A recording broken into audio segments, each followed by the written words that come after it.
YCP హయాంలో కౌలు రైతుల ఆత్మహత్యల గురించి సాక్షిలో వార్తలు వేయలేదు. అవి బేస్ చేసుకుని పవన్ కళ్యాణ్ ఆ తర్వాత ఆ ప్రాంతాలకు వెళ్ళి కౌలు రైతుల కుటుంబానికి ఒక్కొక్కరికి ₹1,00,000 ఇవ్వటం, మేము ఆల్రెడీ మా విధానం ప్రకారం ఇచ్చుకొచ్చామని ప్రభుత్వం చెప్తే అలా ఇవ్వని కుటుంబాలకే ఇస్తున్నామని వీళ్ళు చూపించడం ఇదంతా చూసాం.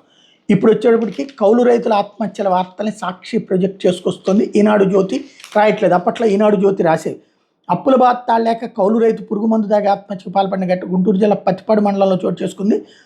పత్తిపాడుకు చెందిన చల్లగిరి నాగరాజు 10 ఏళ్లుగా కౌలు వ్యవసాయం చేస్తున్నాడు. ఈ ఏడాది మిరప సాగు చేపట్టాడు. ఇటీవల కురిసిన అకాల వర్షాలకు పంట దెబ్బతిని దిగుబడి రాలేదు. దీంతో పంటపై చేసిన అప్పులు పెరిగిపోయాయి. అదే సమయంలో కొత్త ఇంటిని నిర్మించడం ఇందుకోసం మరికొంత అప్పు చేశాడు. సుమారు 20 లక్షల మేర అప్పులు పాలయ్యాడు. అరకొరగా వచ్చిన పంట గిట్టుబాటు లేకపోవడంతో అప్పులు ఎలా తీర్చాలో పాలుపోలేదు. తీవ్ర మనస్తాపానికి గురయ్యాడు.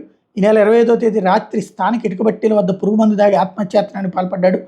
వాంతులతో ఘట్టాస్థలంలో బాధపడుతున్న నాగరాజుని గమనించిన స్థానికులు పత్తిపాడులోని ప్రభుత్వ ఆసుపత్రికి తరలించారు.